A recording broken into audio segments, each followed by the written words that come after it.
On a quiet November night in 1973, a single gunshot echoed through a farmhouse in Kansas. When police arrived, they found two bodies, a husband and wife. Side by side, a rifle lay between them. Was it a suicide pact? A murder? Or something far stranger? This is the story of John and Ann Bender, two ordinary people who believed they could cheat death and reach heaven. A small town in Kansas, early 1970s. Life moved at a familiar, unhurried pace. Neighbors knew neighbors. Days were marked by work, church on Sundays, and the quiet rhythm of the seasons. In this unassuming setting lived John and Ann Bender. To anyone looking in from the outside, they were about as ordinary as could be. The couple next door, quiet, kept to themselves mostly, respectful, deeply religious. Yes, but that wasn't unusual around here. John Bender was a mechanic, not the owner of some big garage. Mind you, he worked for someone. His days were spent under the hoods of cars and trucks, hands perpetually stained with grease, the faint scent of oil and gasoline clinging to his work clothes even after he got home. He was known as a solid worker, reliable, showed up, did his job, didn't cause trouble. He wasn't particularly chatty, but he wasn't rude either. Just quiet, focused. The kind of man you might nod to across the fence, but never really got to know beyond a surface level.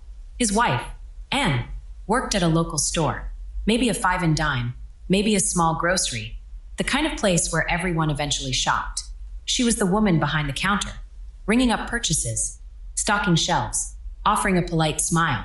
Like John, she wasn't one for drawn-out conversations or neighborhood gossip. She was pleasant but reserved, devoted, people would say, devoted to her faith, certainly, reading her Bible regularly, and utterly devoted to John. They were a unit, John and Ann.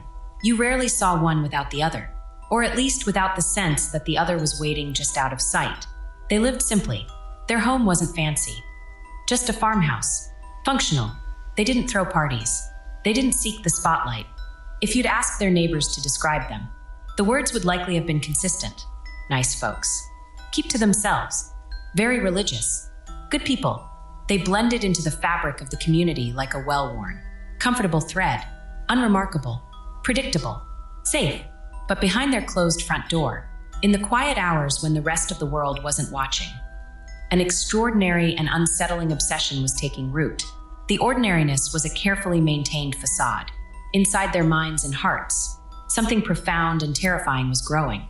Their deep religious faith, a source of comfort and community for so many, had begun to twist into something else for John and Ann.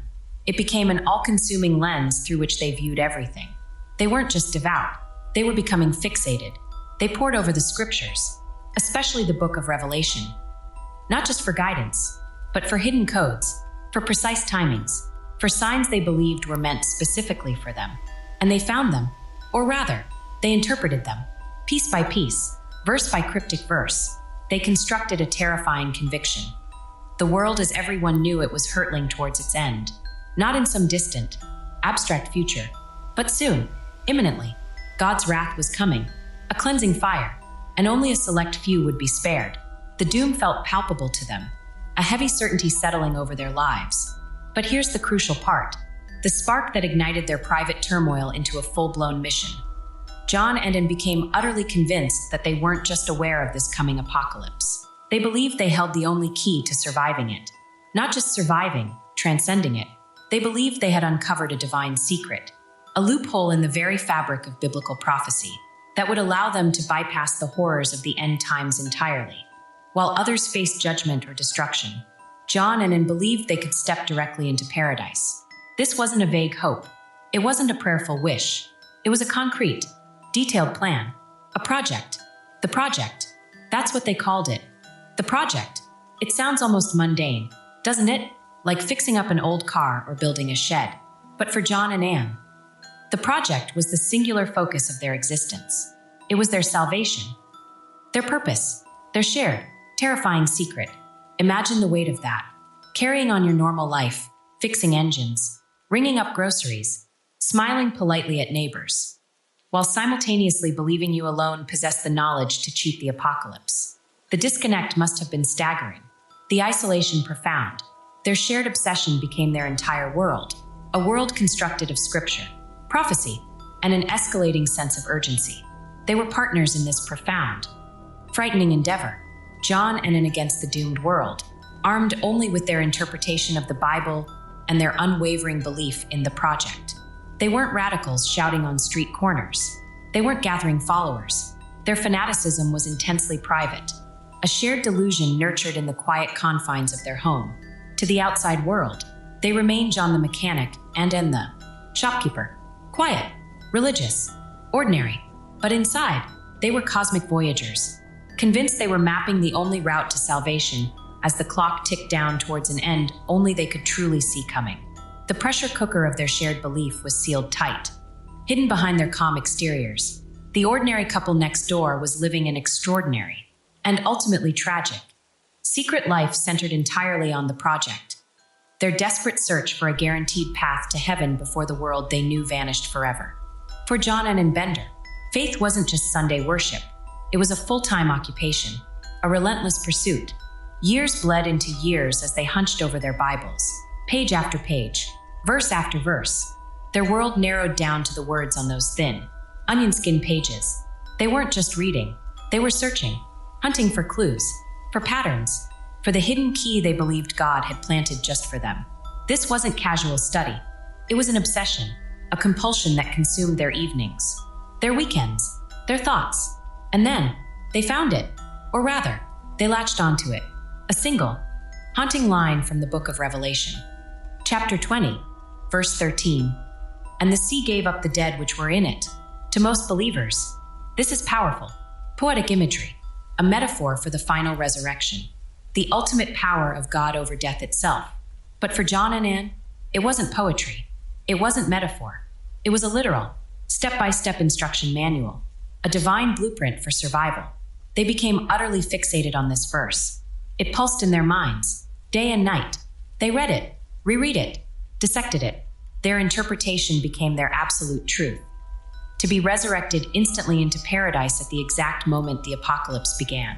They needed to die in proximity to water. Specifically, when the world ended, if their bodies were near water, the sea mentioned, or perhaps any significant body of water, they believed God's power would act immediately. They wouldn't lie dead, waiting for the final trumpet like everyone else. They would be the first. They would step directly from death into heavenly glory, bypassing the chaos and judgment entirely. It was their guaranteed express ticket to salvation. This belief became the absolute core of the project. It wasn't just about believing the end was near anymore. It was about acting on this specific instruction. They needed to position themselves perfectly.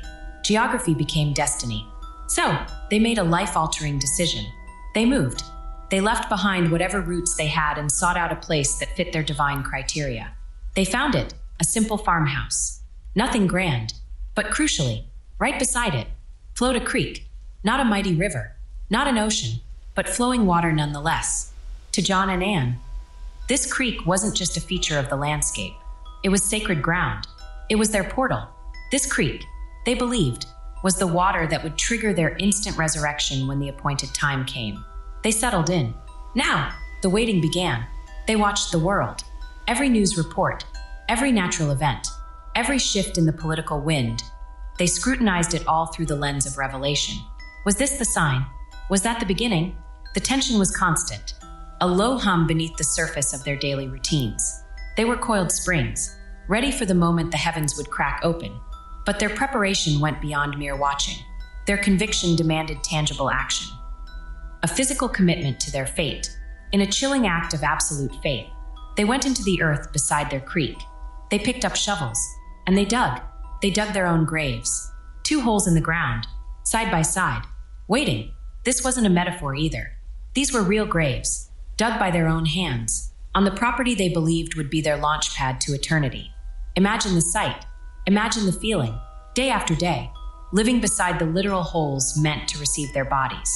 It was a constant, grim reminder of their chosen path. Months passed. The seasons changed. The creek flowed on.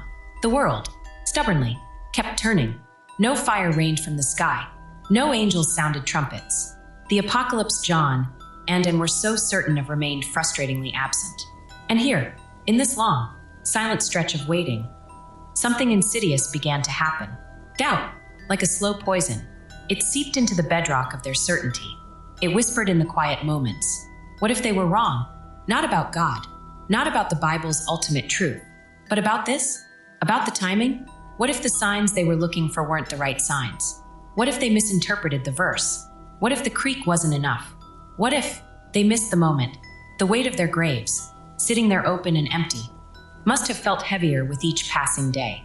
The pressure of their immense secret, the isolation of their belief, the sheer, terrifying gamble they were preparing to take, it all pressed down. The beautiful, certain vision of instant resurrection began to fray at the edges. The peaceful transition they envisioned started to feel less like a guarantee and more like a desperate roll of the dice. The core question started to mutate. It was no longer just, when will it happen? A darker, more frantic question began to form.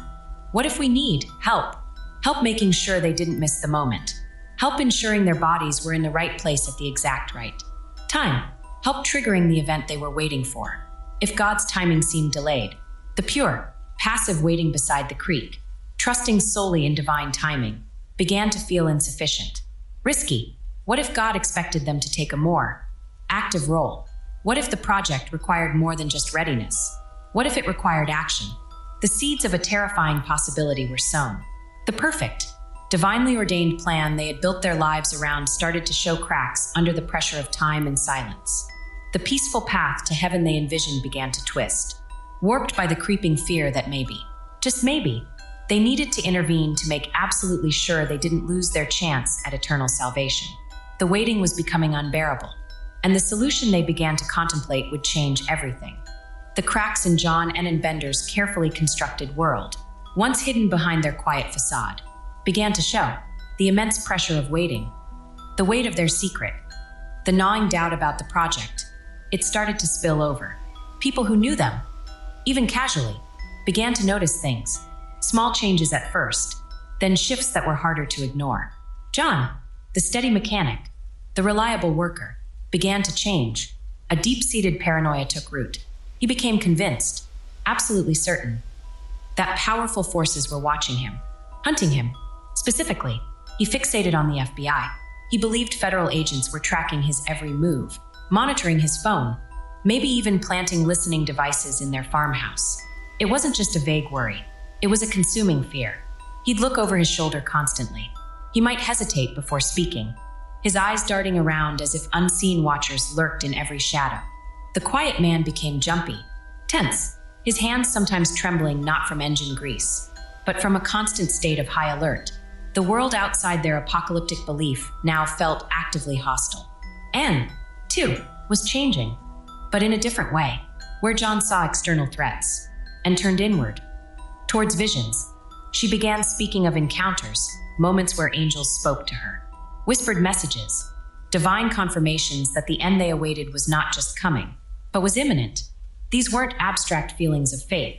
They were concrete experiences for her. She described these visitations, these urgent whispers, assuring them their wait was nearly over. Paradise was just beyond the horizon. These visions likely fueled their shared conviction, but also added a layer of otherworldly intensity to their already strained reality. Her once reserved demeanor might have taken on a strange fervor when speaking of these messages, her eyes holding a distant, almost unnerving focus. This shared conviction, bolstered by paranoia and visions, began to dictate their actions in increasingly tangible and ultimately destructive ways. They became convinced that when the apocalypse struck, they wouldn't just instantly resurrect. They believed they would need to physically flee the initial chaos of the doomed earth before ascending to heaven. It sounds contradictory, dying to resurrect instantly, yet needing supplies to flee. But belief, especially under such pressure, isn't always logical. So, they started stockpiling. Aggressively, frantically, they drained their savings account, money that should have paid bills, bought groceries, secured their modest future, was instead poured into supplies. What kind? We don't know the exact list, but imagine canned goods, water, blankets, maybe basic tools, anything they thought might be necessary for a frantic escape from a collapsing world. Their home, once simply lived in, began to fill with these provisions. Shelves stacked high, corners occupied by boxes, tangible evidence of their absolute certainty that the end was days, maybe weeks away. Every dollar spent was a bet placed on their imminent departure from this life. They were burning their bridges to the ordinary world, financially and psychologically. Then came the point of no return. October 1973. John Bender walked into his job, the garage where he'd worked steadily for years. But he wasn't there to fix cars. He was there to quit, to walk away from the last anchor to their ordinary life, his livelihood. He gave notice, or perhaps simply stated he was leaving, to a coworker, someone he might have shared a coffee break with or passed tools to. He offered an explanation, not about the FBI, or the angels, or the stockpile, just a simple, chilling statement. We won't be here much longer. We're going home. And was included in this journey. Going home, not moving house, not taking a vacation. Home, in the context of their deep, twisted faith. Home could only mean one thing: heaven, paradise, the place they believed the project would deliver them to. He said it with finality, a statement of fact, not hope. The quiet mechanic announced his departure from this world as casually as someone might announce a trip to the store, but with a gravity that undoubtedly unsettled the person hearing it. He was severing their last concrete connection to the community, to normalcy, to the rhythm of everyday life.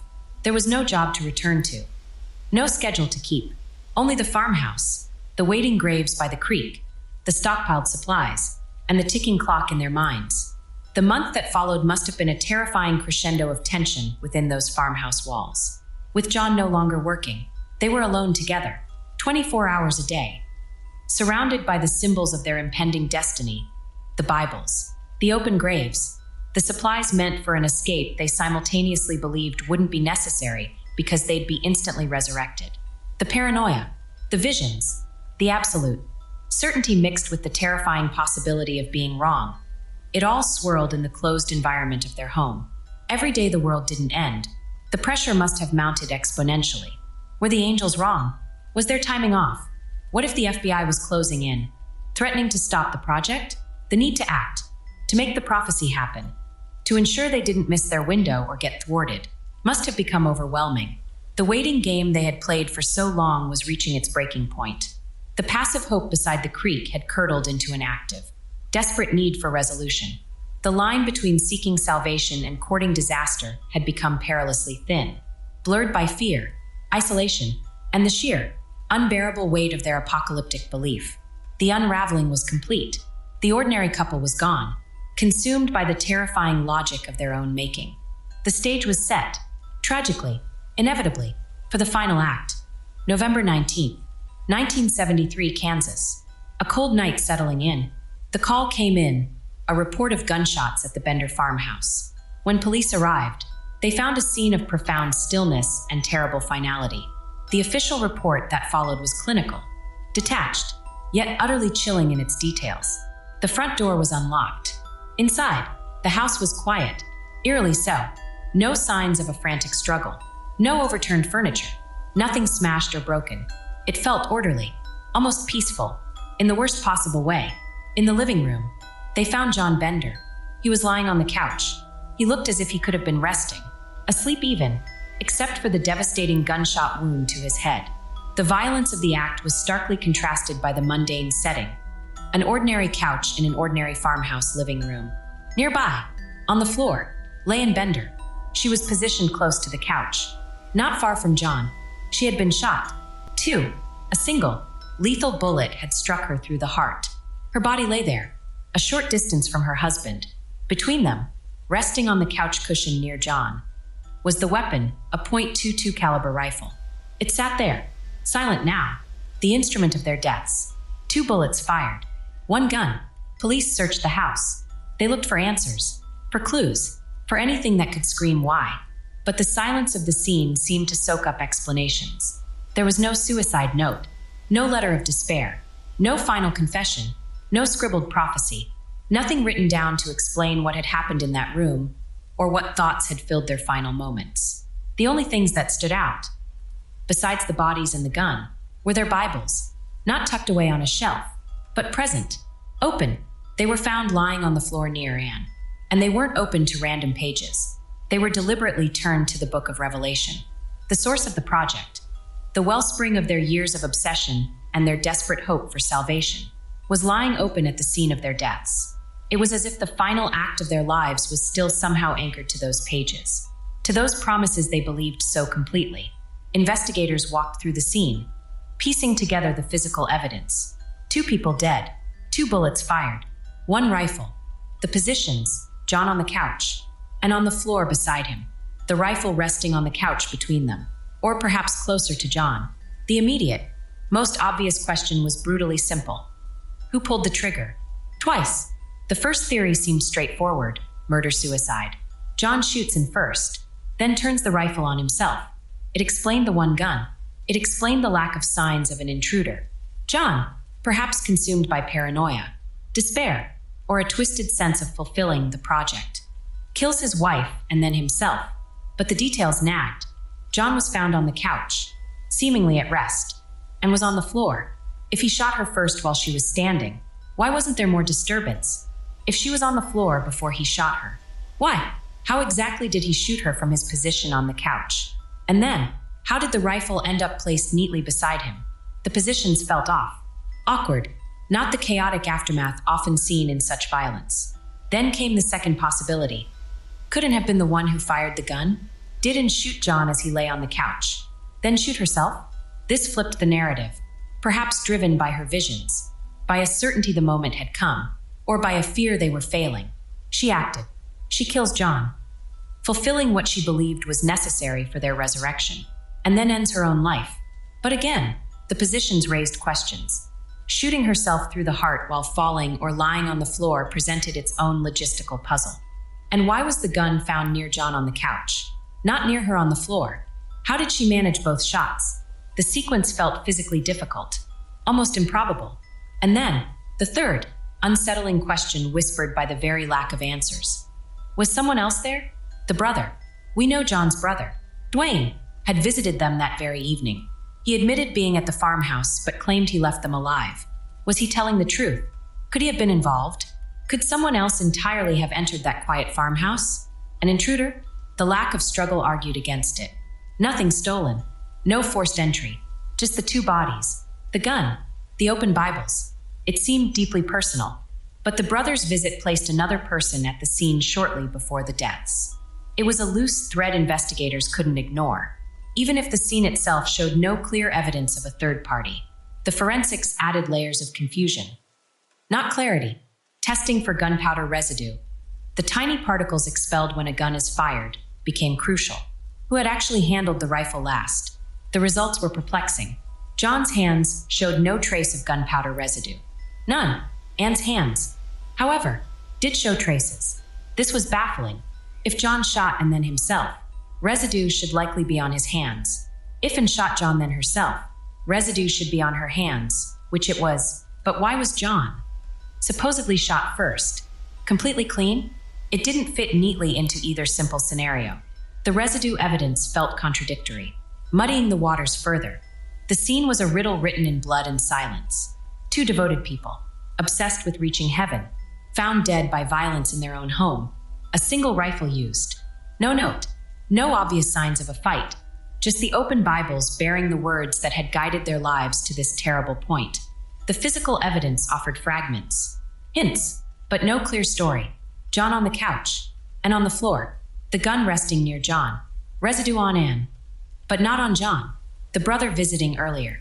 It was a puzzle where the pieces seemed to resist fitting together. What does this scene tell us? It screams violence. It whispers of planning, the Bible's open. The unlocked door, the lack of struggle suggesting perhaps cooperation, acceptance, or simply surprise. But it refuses to reveal the crucial truth, the sequence of events. The hand that fired, the mind that decided death was the only path left on their search for heaven. The farmhouse held its secrets tightly. All investigators had were the cold, hard facts of the aftermath. Facts that pointed in several disturbing directions, but confirmed nothing absolutely. The silence of that November night in the farmhouse by the creek was complete and utterly impenetrable. The crime scene photos were developed, the autopsy reports filed, the rifle bagged as evidence. But instead of providing clarity, the forensic details only deepened the mystery surrounding John and Bender's deaths. Like puzzle pieces from different boxes, they just wouldn't fit neatly together. The most baffling piece was the gunpowder residue test. When a gun is fired, tiny, invisible particles blast back onto the hands of the person holding it. Scientists can find these particles. It's a crucial clue. So, they tested John's hands. Nothing. Clean. No trace of residue. Then, they tested Anne's hands. There it was. Residue. Particles confirmed she had either fired a gun or been very close to one when it was fired. Recently, this simple fact threw the most obvious theories into chaos. Theory 1, Anne shoots John. Then herself? Couldn't have been the shooter? The residue on her hands points that way. Imagine the sequence. John is lying on the couch and picks up the rifle. She shoots John in the head as he rests. Then, she turns the gun on herself, shooting herself in the heart, perhaps collapsing to the floor where she was found. This explains the residue on her hands and its absence on John's, since he didn't fire. But it raises huge, unsettling questions. Why? Why wouldn't Bender shoot her devoted husband? What possible motive? Was it a sudden, violent breakdown? Did her visions command it? Was she acting out some dark culmination of the project? And physically, how did it happen? Shooting someone lying down, then shooting oneself accurately in the heart, and the gun ending up neatly placed back near John on the couch? It seems incredibly difficult, almost acrobatic. The positions felt unnatural. The why felt even more elusive. Theory 2, a third hand? The brother's shadow. Then there's the undeniable fact. John's brother, Dwayne, was there. He visited the farmhouse that very evening. He spoke to police. He said he left John and Anne alive and well. But his presence so close to the time of death inevitably cast suspicion. Could Dwayne have been involved? Some whispered this possibility. Did an argument erupt? Did the intense pressure of the project, John's paranoia about the FBI, or conflicting beliefs boil over into violence? Maybe Dwayne fired the shots. This could explain the residue on Anne's hands. Perhaps she struggled with him for the gun, and its absence on John's. It could explain the awkward positions. But the scene itself fought against this idea. There were no signs of a struggle. No defensive wounds on Anne or John. Nothing knocked over. The house was eerily undisturbed. Dwayne had no obvious motive that anyone could find. He cooperated with police. And crucially, there was no physical evidence, no fingerprints on the gun beyond what might be expected. No foreign DNA at the time, placing him definitively as the shooter. His visit was a dark coincidence, a shadow passing through the timeline. Impossible to ignore, but equally hard to prove as malicious. Theory 3, the chilling pact, forcing heaven's hand. Then there's the theory born directly from the core of John and Anne's own beliefs. The one that sends a shiver down the spine because it makes a terrible kind of sense within their logic. What if this wasn't a crime in the conventional sense at all? What if it was the final, deliberate step of the project? The ultimate act of faith?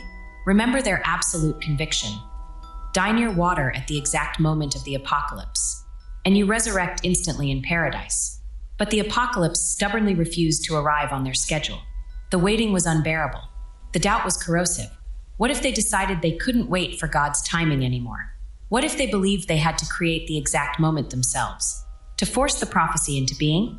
To trigger their own resurrection? This theory paints a picture of a planned pact, a mutual agreement. John lies down on the couch, perhaps praying, ready. Anne, driven by her visions or their shared certainty, takes the rifle. She shoots John, fulfilling the death near water. The creek was right outside, at a moment they chose. Then, immediately, she shoots herself. Their deaths would be simultaneous, or nearly so, creating the conditions they believed were necessary for instant resurrection. The open Bibles to Revelation weren't just background. They were the script. The unlocked door? Maybe they expected angels, not police. The lack of struggle? Absolute commitment. The residue on Anne's hands? She fired both shots. The absence on John's? He didn't. He was the first sacrifice to their own belief. It's a horrifying thought. Two people, so lost in their shared delusion, so desperate for salvation, believing that violent death was not an end, but the necessary doorway to eternal life. That pulling the trigger was the final act of faith, the key to unlocking heaven. The graves they dug themselves weren't just symbols. They were the intended destination for bodies they believed wouldn't stay dead for long. The lingering questions, each theory has its flaws. The residue supports in firing, but the physical logistics are awkward, and her motive remains a mystery. The brother's presence is suspicious, but the scene shows no evidence of an attack or a cover-up. The divine pact theory fits their fanatical mindset and the residue evidence, and firing both shots, but asks us to believe they committed a double murder-suicide as a form of worship, a direct ticket to paradise. Forensics couldn't settle it. The residue pointed to and handling the gun last, but couldn't say why or exactly how the sequence unfolded. The positions of the bodies and the gun remained stubbornly ambiguous.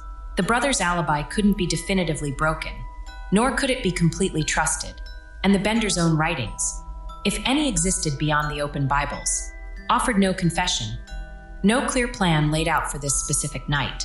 So, we are left circling these possibilities. Did Snap?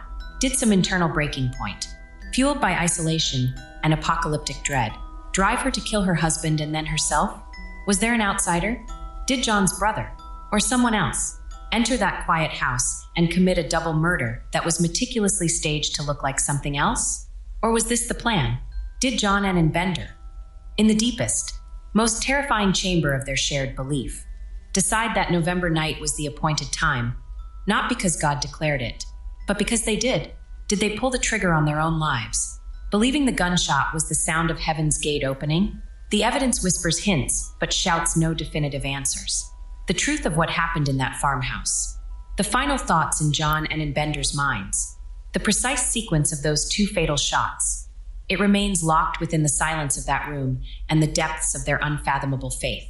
We can only look at the facts, listen to the echoes of their obsession, and wonder, was this a terrible crime, a tragic accident, or a chilling, self-fulfilling prophecy aimed at forcing open the doors of paradise? The investigation into the deaths of John and Bender couldn't last forever. Leads dried up, theories hit dead ends, forensic puzzles remained unsolved. Faced with no clear evidence pointing definitively to an outside killer, and with the gunpowder residue pointing towards Anne's involvement, the authorities made a decision. They officially closed the case. The ruling, murder-suicide, and Bender shot her husband John, then turned the gun on herself. On paper, it was settled. A tragic, private end to a troubled couple. Case closed. Files stored away. But for those who knew John and Anne, for those who loved them, the official verdict felt like a door slammed shut on understanding. It didn't bring closure. It deepened the wound, because it simply didn't fit the people they knew. Family members refused to accept it. Vehemently. How could this be? The quiet, devoted couple they knew? Anne, who seemed so gentle. John, steady and kind. The idea that Anne could have violently killed John, the man she clearly adored, and then herself, felt impossible, unthinkable. It clashed violently with the core of who they believed John and Anne to be. Their grief was compounded by a profound sense of injustice, a feeling that the real story, the true reason behind the horror, was being buried along with the victims. John's brother, Dwayne, was particularly vocal. He had been the last known person to see them alive. He knew the scrutiny was on him, but his focus wasn't on defending himself. It was on defending them. He insisted, over and over, with raw conviction, they'd never hurt each other. Never. To him, it wasn't just unlikely. It was an absolute impossibility. The bond he saw between them was too strong, too deep. For violence, his insistence wasn't just brotherly loyalty. It was a fundamental rejection of the official narrative based on his intimate knowledge of their relationship. His presence that night became a haunting counterpoint. He claimed he left them alive, seemingly normal, only for them to be found dead hours later. His testimony wasn't proof of innocence for himself or them, but it was a powerful voice adding to the chorus of doubt. Even the professionals involved felt uneasy. The coroner, the official responsible for determining the cause and manner of death, reportedly hesitated. The evidence presented, the positions, the residue, the lack of struggle, the absence of a note, felt messy, contradictory. It didn't paint a clear, unambiguous picture. The term whispered was inconclusive. It wasn't enough to definitively point to anyone else, but it also wasn't enough to feel entirely confident about the murder-suicide ruling. It was a gray area, a professional admission that the full truth might be forever out of reach. That hesitation, coming from the medical examiner's office, lent weight to the family's disbelief. It wasn't just grief talking. The science itself was uncertain. And then, there was the creek, that small, flowing body of water beside their farmhouse, the sacred portal central to the project. The reason they chose that spot, the water they believed would facilitate their instant resurrection. The water beside which they had dug their own graves, ready and waiting, within a week of their deaths. Heavy rains came. The creek, usually a gentle flow, swelled. It rose, breaching its banks. It flooded the area near the farmhouse. And what did that rising water do? It poured into the two graves John and Ann had so carefully, so hopefully, dug with their own hands. The water filled the holes meant for their bodies. It churned the earth. It washed away the neat shapes, the deliberate outlines. It erased the physical manifestation of their final, desperate plan. It felt like a cruel twist of fate, a dark, poetic irony. The very element they believed was their key to heaven intervened, not to welcome them, but to obliterate the preparation they had made for their journey. The graves they dug in faith were undone by the natural force they revered. It was as if nature itself, indifferent to human prophecy, rejected their carefully laid plans. The water didn't resurrect. It dissolved.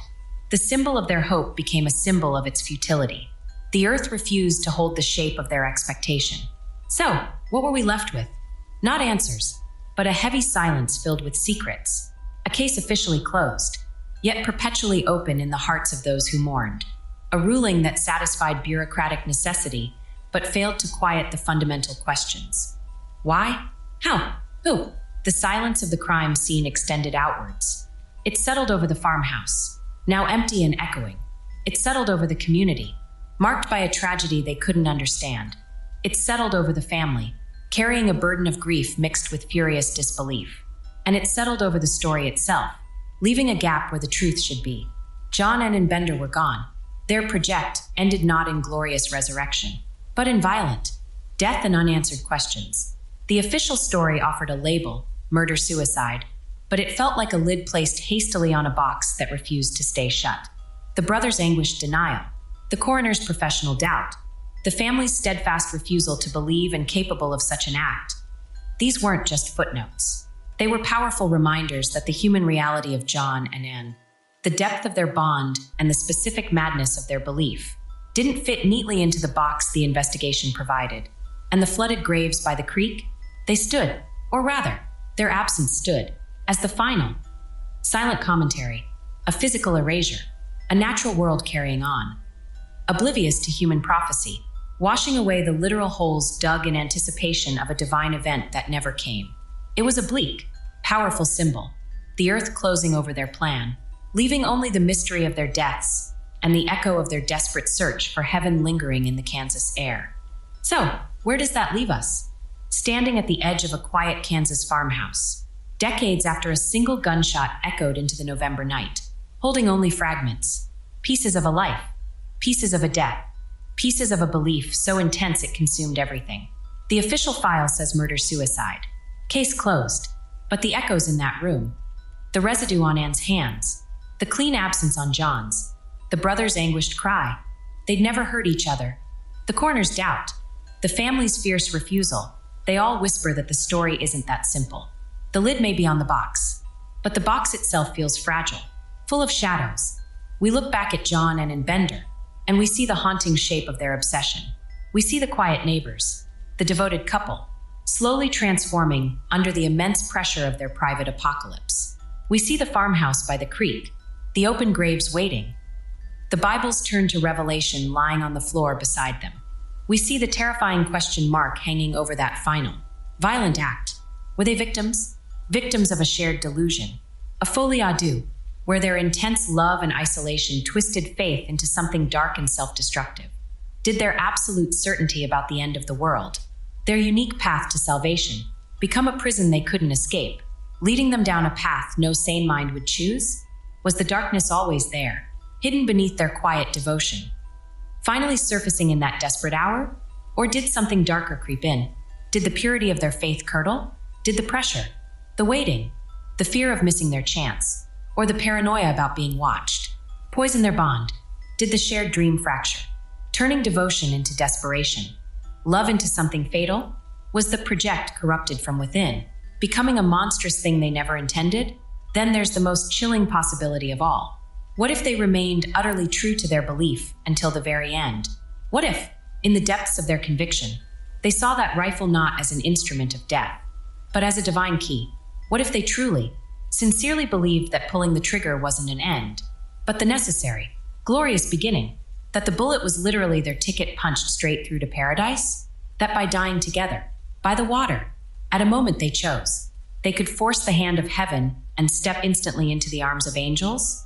Was the violence we see only the earthly shell of an act they perceived as the ultimate act of faith and love? We will never know. That is the hard, cold truth at the heart of this mystery. We will never know what words, if any, passed between them in those final moments. We will never know whose hand was steadiest, whose heart held the most fear or the most certainty. We will never know the precise sequence of events that led to 2 bullets being fired in that quiet farmhouse living room. The truth of what happened in that room died with John and in Bender. It is locked away, forever out of reach. The silence they left behind is absolute and unbreakable.